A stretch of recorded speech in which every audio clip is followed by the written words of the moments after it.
Cümleten selamun aleyküm hanımlar. Divapatik YouTube kanalıma hepiniz hoş geldiniz. Bugün birlikte iki şiş dikişsiz patik yapacağız. Ben patiğimde mavi ve böyle toprak tonlarında iki tane normal patiklik ip kullandım. Şişlerim 3 numara. Modelim de şöyle. Çok şık, çok kolay, çok güzel bir model oldu hanımlar. Ayakkabı tarzı bir model. Patiğimizin kenarları bu şekilde. Tabanımız, topuğumuz, modelimizin hiçbir yerinde dikişimiz yok. Bu patik benim elimin ölçülerine göre 37, 38, 39 numara ayaklar için uyumlu oldu hanımlar. Hemen patiğimi kenara bırakıyorum. Birlikte başlayalım. Patiğimize şu kenar bölümden başlayacağız. Şu yan bölümlerinden. Hanımlar daha büyük yapmak isteyenler 40-41 numara yapmak isteyenler ben patiğime 96 ilmek olarak başladım. Daha büyük yapmak isteyenler burayı 100 ilmek olarak başlayabilirler. Ben 35-36 numara küçük yapacağım diyenler varsa da dediğim gibi ben 96 ilmek olarak başladım. Onlar 90 ilmek olarak başlayabilir. Şimdi patiğimize hemen başlayacağım. Mavi ipim ile kenar bölümünden şöyle ipimin ucunda ortalama 1 metre kadar bir ip bırakıyorum hanımlar. İlmeklerimi atacağım. 96 ilmek şu birinci ilmeğim. 2, 3, 4, 5 bu şekilde 96 ilmek atalım gelelim. 96 ilmeğimi attım geldim hanımlar. Şimdi geri dönüyorum. Bu aşamada hanımlar burada ipimiz kaldı. Bu ipimiz beklesin. Tekrar taban yapımında kullanacağız hanımlar. Kenar ilmeğimi aldıktan sonra ilk sırada bu ilmeklerimin tamamını düz yani haroşa olarak örüyorum. Sırasıyla ilmekleri düz örüyoruz. Sıra sonuna kadar ilmeklerimizi bu şekilde örelim gelelim. Sıra sonuna kadar ilmeklerimi ördüm hanımlar. Şimdi geri dönüyorum. Ön yüzdeyiz. Ön yüzde olduğumuzu şöyle kabul ediyorum. Şu başlangıç ipimiz eğer sol taraftaysa ön yüzdeyiz demektir. Şimdi patiğimizin bu bölümündeki desenleri yapacağız. Bu desen bölümünde hanımlar bir diş haroşa öreceğiz. İki sırada bir düz bir ters lastik uygulaması yapacağız. Bakın ön yüzde bir diş haroşamız görünüyor şu anda. Kenar ilmeğimi aldıktan sonra hanımlar ilmeklerimi sırası ile şöyle kenar ilmeğimi aldım. Bir ilmek düz, bir ilmek ters. Bir düz, bir ters. Bir düz, bir ilmek ters. Bir düz, bir ters. Bu şekilde örüyoruz. Sıra sonuna kadar bir düz, bir ters. Örelim, gelelim.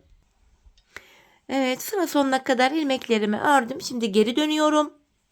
Bu sıramızda da yine lastik yapacağız. İlmekleri gördüğümüz gibi öreceğiz. Kenar ilmeğimi aldım. Önde bir düz ilmeğim var. Düz örüyorum. Tersimi ters örüyorum. Bir düz, bir ters. Lastik uygulaması yapıyoruz hanımlar. Bir düz, bir ters. İlmekleri gördüğümüz gibi örüyoruz. Bakın bu şekilde düz ilmeğimi düz, ters ilmeğimi ters örüyorum. Yine sıra sonuna kadar bu şekilde örelim gelelim. Evet, sıra sonuna kadar ilmeklerimi ördüm hanımlar. Şimdi geri dönüyorum. Bakın ön yüzde ve arka yüzde ilmeklerimizi lastik olarak ördük. Şimdi bir diş haroşa öreceğiz. Örgümüzün ben hem ön hem arka yüzünde düz örgü örerek haroşalarımı yapıyorum. Ön yüzdeyim. Bu defa ilmeklerimizin tamamını sıra sonuna kadar düz olarak öreceğim. Ardından geri döneceğim. Arka yüzde de tekrar düz öreceğim. Tekrar bu ön yüze geleceğim. Yani ön yüzde ve arka yüzde düz öreceğiz. Bir diş haroşa olacak. Buraya yine bir diş haroşamızı örelim gelelim. Evet, ön yüzde düz, tekrar arka yüzde düz ilmeklerimi ördüm. Bakın buraya bir diş haroşamız düştü. Şimdi bir diş haroşa ördük. Yine bir düz bir ters lastik uygulaması yapacağız. Kenar ilmeğimi aldıktan sonra bakın alttaki sırayı takip edeceğiz. Bir düz ilmeğim var. Bir düz örüyorum. Bir ilmek ters. Bir ilmek düz, bir ilmek ters. Bir düz, bir ters. Bu şekilde ön yüzde ilmeklerimizi bir düz bir ters sıra sonuna kadar öreceğiz. Arka yüzde tekrar ilmeklerimizi bir düz bir ters gördüğümüz gibi öreceğiz. Ön yüze geleceğiz. İki sıra lastik ördükten sonra tekrardan ilmeklerimizi hanımlar bir diş haroşa öreceğiz. Ön yüzde ve arka yüzde düz örünce bir diş haroşa düşüyor. Ardından tekrar yine bir düz bir ters lastik modelini yapacağız. Bakın bir düz bir ters lastik modelinden bir kere yaptık. Araya bir tane haroşa ördük. İkinciyi de zaten burada birlikte başlattık. Bu ikinciden sonra yine ön yüzde ve arka yüzde ördükten sonra tekrar bir diş haroşamızı öreceğiz. Bu lastik bölümü üçüncü kez tekrar edeceğiz. Bu bir düz bir ters lastikli bölümden 3 tane olacak. Ardından tekrar bir diş haroşamızı yine bu mavi ipimiz ile öreceğiz hanımlar. Şimdi 3 tane bu desenden toplamda da bakın ilk başta şöyle bir diş haroşa burada, ikincisi burada. 3 4 tane de haroşalı bölüm olacak. Bu şekilde patiğimizin bu kenar bölümünü örelim. Ardından buluşalım.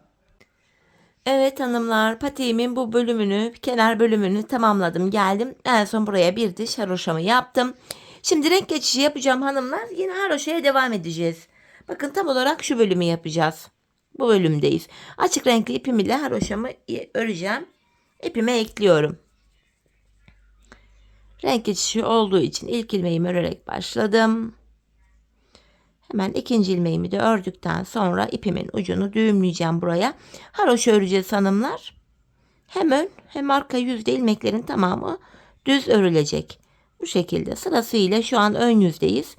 İlmeklerimizin hepsini sıra sonuna kadar bu şekilde düz olarak öreceğiz. Ardından geri döneceğiz. Arka yüzde de yine ilmeklerimizin tamamını düz öreceğiz.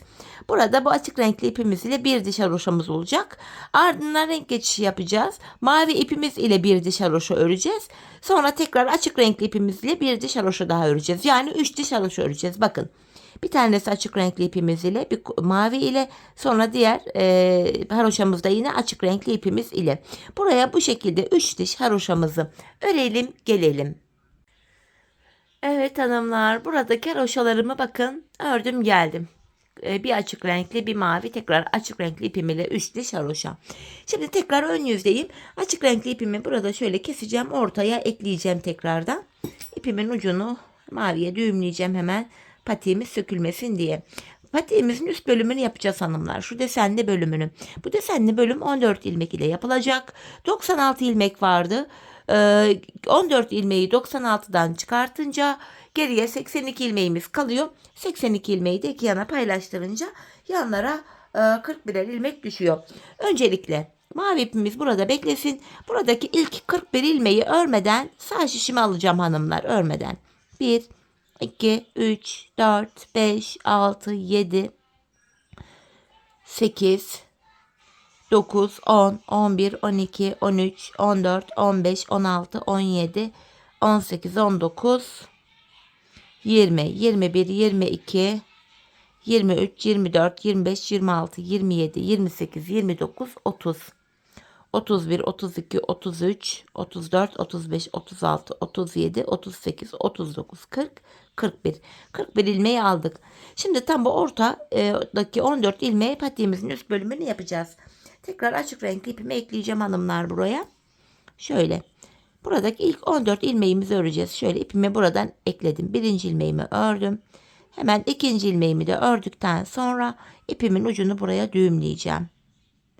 Şöyle 2 tane düğüm atıyorum buraya. Burada 2 ilmeğim oldu. Sayarak gidiyorum. 3, 4, 5. İpin ucunda gizleyerek getirdik hanımlar. 6 ilmeğim oldu. Bakın ilmeklerimi düz örüyorum. 7, 8, 9, 10, 11, 12, 13 ilmeğimi ördüm hanımlar.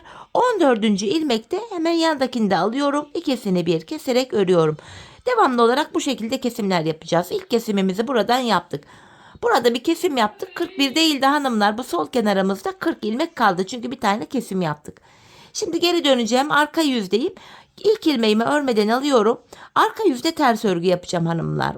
13 ilmeğimizi öreceğiz ters olarak. 2, 3, 4, 5, 6, 7, 8, 9, 10, 11, 12, 13. 13 ilmek ördük. 14. ilmekte arka yüzde de tersten kesim yapacağız. Bakın şöyle ilmeklerimi alıyorum. İkisini tersten keserek örüyorum. 14. ilmeği örerken yandan da bir ilmek alıp kesiyoruz. Kesimden sonra geri döndüm.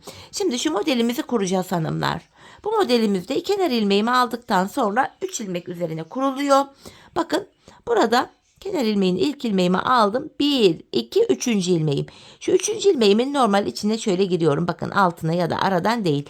Bu 3. ilmeğimin içine normal. Bunu normal şöyle düz örüyorum. Ardından bakın oradan bir ilmek çıkarttım. Şöyle ilmeği uzattım, öne aldım. Yanındaki 2 ilmeğimi düz örüyorum. Bu içinden ilmek çıkarttığım 3. ilmeğimi şişimden bıraktım.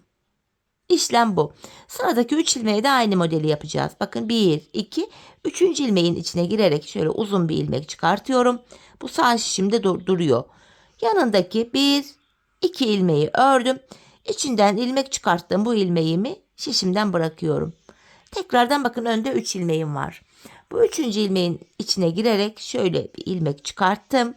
Bu ilmek sağ şişimde duruyor. Hemen önündeki 2 ilmeğimi düz örüyorum. Bu içinden ilmek çıkarttığım ilmeğimi şişimden bıraktım. Tekrar önde 3 ilmeğe yapacağız. 3. ilmeğin içinden şöyle bir ilmek çıkartıyorum. Bakın bunu uzattım. Önündeki 2 ilmeğimi düz ördüm. Bu ilmek çıkarttığım 3. ilmeği de şişimden bırakıyorum. İlmeklerimizi ördük. Bakın şu 14. ilmek sonuncu ilmeğe geldik. Bunu örerken yine kenardan da bir ilmek alıp ikisini kestim. Modelimiz bu hanımlar. İlk modeli yaptık. Şimdi geri dönüyorum. Arka yüzde kenar ilmeğimi aldım. İlmeklerin tamamını ters öreceğim. Modelden sonraki bu ilk sıramız. Her 3 sırada bir aynı modelimizi tekrarlayacağız. İlmeklerimi ters olarak örüyorum. İlk 13 ilmeğimi öreceğim hanımlar. Bakın şu 14. yani sonuncu ilmeğimi örerken kenardan da bir ilmek aldım. Arka yüzde olduğum için ikisini tersten kesiyorum. Şimdi geri döndüm, ön yüzdeyim. Modelden sonraki bu ikinci sıramız olacak hanımlar. İkinci sıramız. Yapacağımız işlem şu. Kenar ilmeğimi aldım. 13 ilmeğimizi öreceğiz. 14. de kesimi yapacağız.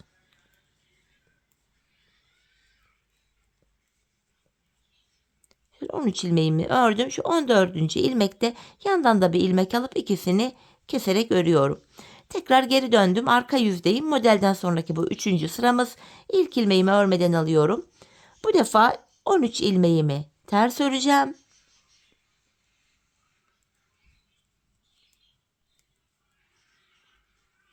Şu 14. ilmekte yandan da bir ilmek alıyorum. İkisini tersten kesiyorum.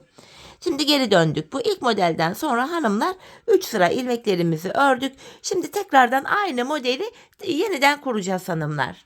Aynı işlemi tekrar yapacağız. Bakın kenar ilmeğimi aldım. Önde 3 ilmek var. 3. ilmeğin içine girerek bir ilmek çıkartıyorum böyle. Öndeki 2 ilmeğimi ördüm. Bu 3. ilmeği şişimden bırakıyorum. Yeniden 3 ilmek var. 3. ilmekten bir ilmek çıkarttım. Biraz uzatıyorum. Yanındaki 2 ilmeği düz ördüm. İçinden ilmek çıkarttım. Bu ilmeği de örmeden bıraktım. Yine aynı modeli tekrar ediyoruz. Gayet kolay bir model. Bakın bu şekilde. Zaten 4 tane model var. 4.'yü yapıyorum. 3. ilmeğin içinden böyle uzun bir ilmek çıkarttım. Öndeki 2 ilmeğimi düz örüyorum. Ve bu ilmeğimi şişimden bıraktım. Bu 14. ilmeği örerken yandan da bir ilmek alıp ikisini bir kesiyorum. Böylece hanımlar ikinci modeli de yaptık. Tekrardan arka yüzdeyiz. Modelden sonraki ilk sıramız ilmeklerimizi ters öreceğiz. Yine 13 ilmeğimizi öreceğiz. 14. ilmekte kesimimizi yapacağız. Bakın 14. ilmeğime geldim. Yandan da bir ilmek alıp ikisini kesiyorum. Tekrar geri döndük. Ön yüzdeyiz. Modelden sonraki ikinci sıramız hanımlar. Bakın şeklimizde kendini göstermeye başladı. Bakın. Şeklimiz oluştu. Gayet tek sıradan oluşan bir model. Gayet kolay. Şimdi modelden sonraki ikinci sıramız. Kenar ilmeğimi aldım. Tekrar 13 ilmeğimi öreceğim. 14. ilmekte kesimimi yapacağım. 14. ilmeğe geldim. Yandan da bir ilmek alıp kesimimi yapıyorum. Tekrar geri döndüm. Modelden sonraki 3. sıramız. Arka yüzdeyiz. 13 ilmeğimi ters öreceğim. 14. de kesimimi yapacağım. Evet, 14. ilmeğimdeyim. Yandan da bir ilmek alıp ikisini tersten kestim. Gördüğünüz gibi hanımlar ilk 2 modeli tamamladık. Bu sıramızda aynı işlemi tekrar kuracağız. Aynı modeli 3. kez kuracağız. Hanımlar biz bu işleme ne kadar devam edeceğiz? Bu modelimizi kuracağız. Zaten modelimiz ilk iki modeli nasıl yaptıysak aynı şekil kurulacak. Her kesimde yanlardaki ilmek sayıları da gördüğünüz üzere azalıyor. Biz bu kesme işlemine hanımlar şu sağ ve sol kenarda şuralarda 19'ar ilmek kalana kadar devam edeceğiz. 19'ar ilmek yanlarda. Yani buraya toplamda hanımlar modeli de sayalım. 1, 2, 3, 4, 5, 6, 7, 8, 9, 10. 11 tane model yaptım. Yanlarda 19'ar kalana kadar ilmeklerimi de kestim. Şimdi yan kenarlarda yine 19 ilmek kalana kadar patiğimizin üst bölümünü yapalım. Ardından buluşalım.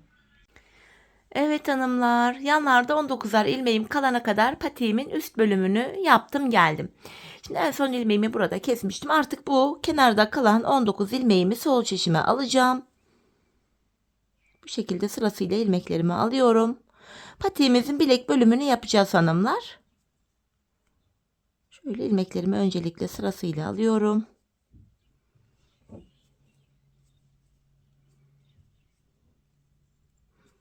Evet. Şimdi bu baştan başlayarak şu bilek bölümünü yapacağız hanımlar. Bilek bölümünde şu kenarda uyguladığımız işlemin aynısını yapacağız. Öncelikle bu mavi ipimiz ile bir diş haroşa öreceğiz hanımlar. Şurada kalan diğer ipimin ucunda gizleyerek getireceğim. Böylece şişimizde 52 ilmeğimiz kaldı. 52 ilmek var şişimizde toplamda. İlmeklerimizi böyle sıra sonuna kadar haroşa olarak öreceğiz. Öncelikle bakın şurayı da göstereceğim. Şu diğer açık renkli ipime kadar ördüm. Sonra artık bu ipimi de kesiyorum. Artık bu açık renkli ipimizi kullanmayacağız. Mavi ile devam edeceğiz. Şöyle ipimin ucunu düğümlüyorum. Şimdi sıra sonuna kadar ilmeklerimizi hanımlar düz örelim. Hepsini şu uca kadar. Tekrar geri dönelim. Arka yüzde de yine düz örelim. Tekrar ön yüzde buluşalım. Evet hanımlar, bir diş haroşamı bu şekilde ördüm. Şimdi bu ilk başta ne yapmıştık? Bir diş haroşa örmüştük. Sonra kenar ilmeğimi aldım. Bir düz bir ters lastik yapıyoruz. Bir düz bir ters. Bir düz bir ters. Bu şekilde sıra sonuna kadar örüyoruz. Arka yüzde de tekrar ilmekleri gördüğümüz gibi öreceğiz. Bir düz bir ters. Yine iki sıra lastik örmüş olacağız. Ardından tekrar bir diş haroşa öreceğiz. Yine bakın hanımlar aynı işlem. Bir diş haroşadan sonra bir düz bir ters iki sıra daha öreceğiz. Tekrar bir diş haroşa bir düz bir ters modelden üçüncü kez kuracağız. Ardından tekrar bir diş haroşamızı öreceğiz. Ben bu kadar yaptım. Daha çok bot patik tarzı yapmak isteyenler bu bölümü birazcık daha uzatabilirler. Hani ben 3 tane bir düz bir ters yaptım bu bölüme ama dileyen 4 tane 5 tane de yapabilir. Ben bu boyda uygun gördüm bu modelimi.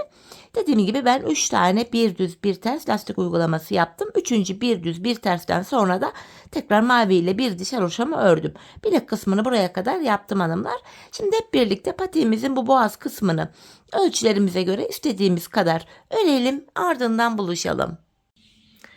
Evet hanımlar, patiğimin boğaz kısmını bu şekilde tamamladım ve geldim en son bir diş haroşamı yaptım. Artık ilmeklerimi keseceğim hanımlar. İkişer ikişer toplayarak kesimimi yapacağım. Boğaz bölümünü böylece tamamladık. Çok sıkı bir kesim yapmayalım hanımlar. Biraz esnek olsun, ayak rahat girsin buradan. Bakın şöyle gayet esnek. İlmeklerin tamamını keselim gelelim.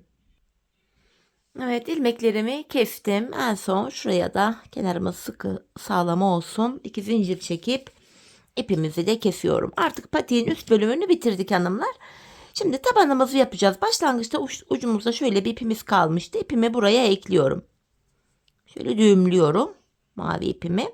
Hanımlar, patiğimize 96 ilmek olarak başlamıştık. 96 ilmek başladığım yerden 96 ilmek çıkaracağım. Bakın ipin ilk geldiği yere girerek ilk ilmeğimi buradan çıkarttım.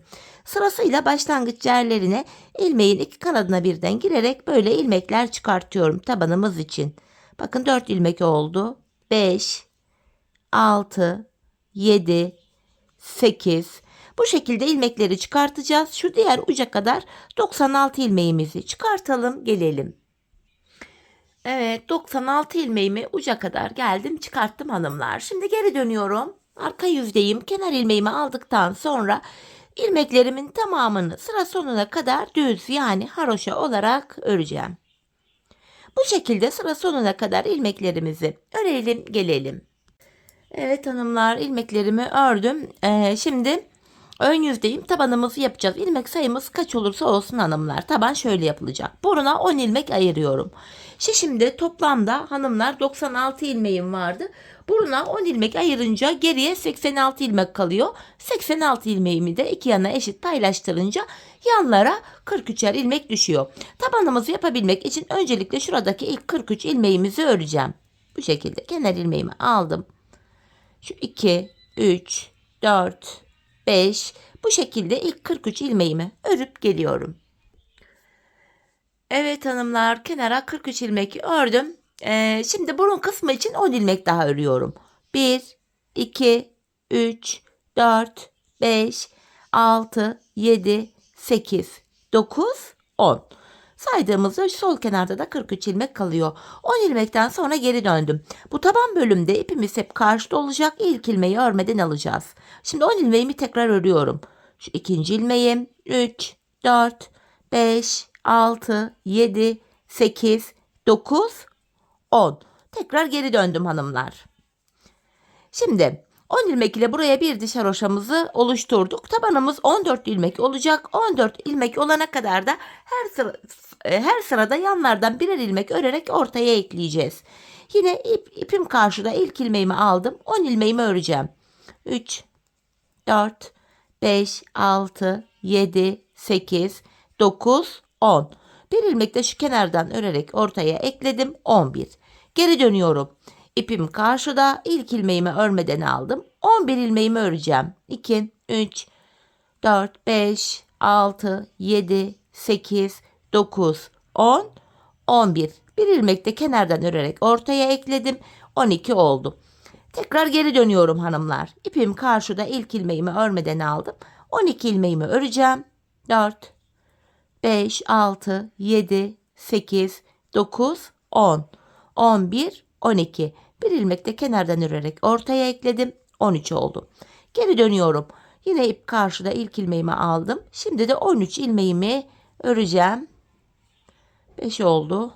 6, 7, 8, 9, 10, 11, 12, 13. Bir ilmek de kenardan aldım, ortaya ekledim. 14 ilmek oldu hanımlar. Artık 14 ilmek ile bu kesimlerimizi yapacağız. 13 ilmeğimizi öreceğiz hanımlar. 14'te kesimimize başlayacağız. Yine ipimiz karşıda olacak ve ilk ilmeği örmeden alacağız. 13 ilmek öreceğiz. 3, 4, 5, 6, 7, 8, 9, 10, 11, 12, 13, 14. ilmekte yandan da bir tane alıyorum. İkisini kestim. Kesimden sonra geri dönüyorum.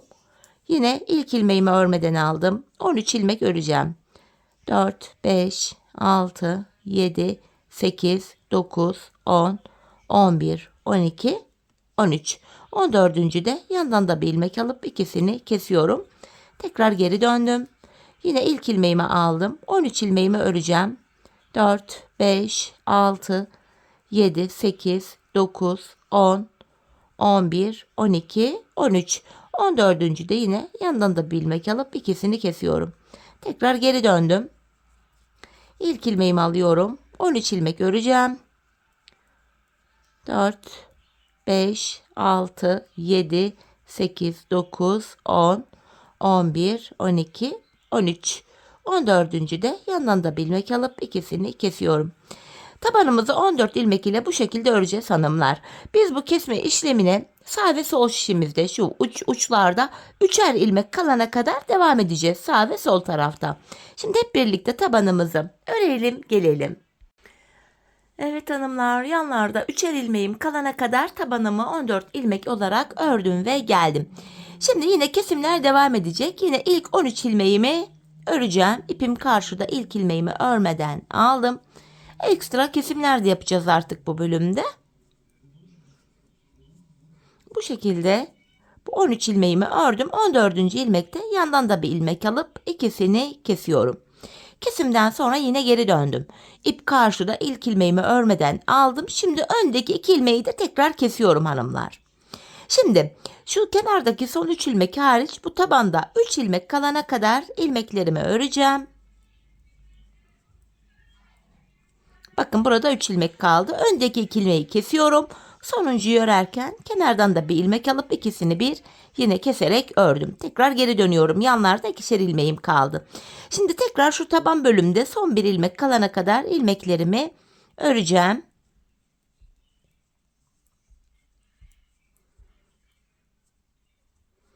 Bu sonuncuyu örerken yandan da bir ilmek aldım. İkisini bir kesiyorum.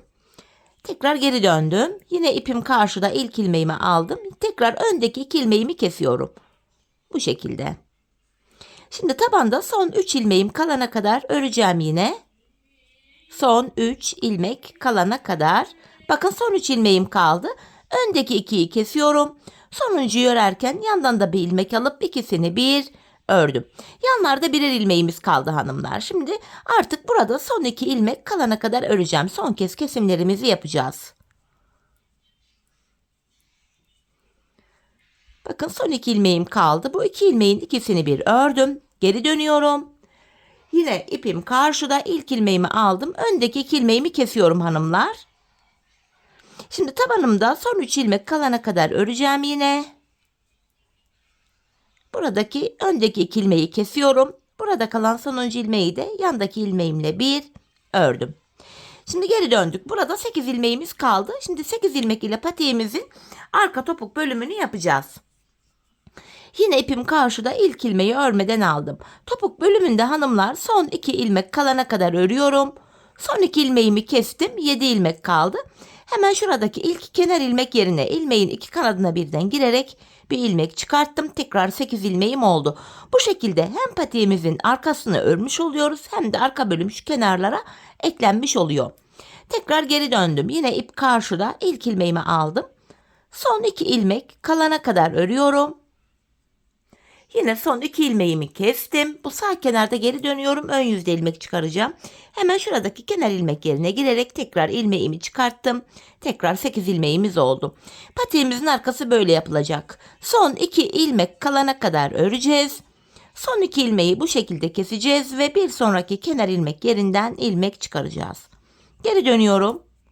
Yine ipim karşıda, ilk ilmeğimi aldım. Aynı işlemi yapıyorum. Son 2 ilmek kalana kadar örüyorum. Son 2 ilmeğimi kestim. Geri dönüyorum. Hemen şurada da bir sonraki kenar ilmek yerine girerek ilmeğimi çıkartıyorum. Biz bu işleme hanımlar şu uca gelene kadar, yani son kenar ilmek yerlerine gelene kadar devam edeceğiz. Şimdi hep birlikte patiğimizin arka bölümünü örelim, ardından buluşalım. Evet hanımlar, son kenar ilmek yerlerine gelene kadar patiğimin bakın topuk bölümünü ördüm geldim. Artık buradaki ilmeklerimi de keseceğim. İkişer ikişer toplayarak kesimimi yapacağım. Şu kenardan kalan ucumuz vardı. Bunu da gizleyerek götüreyim. Patiğimizin böylece örgü bölümünü de tamamlamış oluyoruz hanımlar. Şöyle ucumuzu gizliyorum yine. Son bir ilmek kaldı. Bunu da kestim.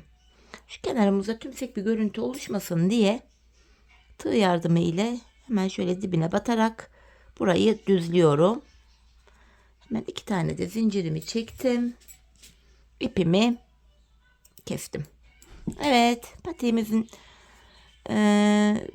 topuğunu da tamamladık. Hemen arka ilmek aralarına girerek şu ipimizin ucunu da gizliyorum. Tekrar böyle zincir tekniğiyle düğümleyerek gizliyorum hanımlar.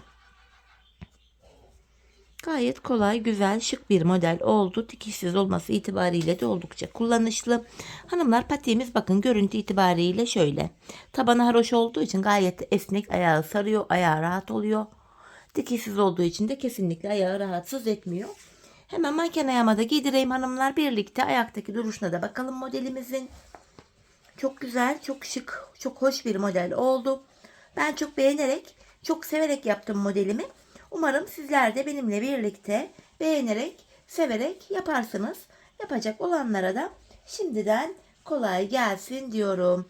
Evet hanımlar, modelimizin işte ayaktaki duruşu da bu şekilde. Ayağı giyince böyle duruyor. Çok şık, çok güzel. Bakın tabanımız, şöyle topuğumuz, patiğimizin kenarları bu şekilde. Evet hanımlar, yine birlikte güzel bir modelin daha sonuna geldik. Umarım sizlere faydalı, hoş bir video olmuştur. Yeni modellerde, yeni videolarda buluşmak dileğiyle. Şimdilik hoşça kalın, sağlıcakla kalın.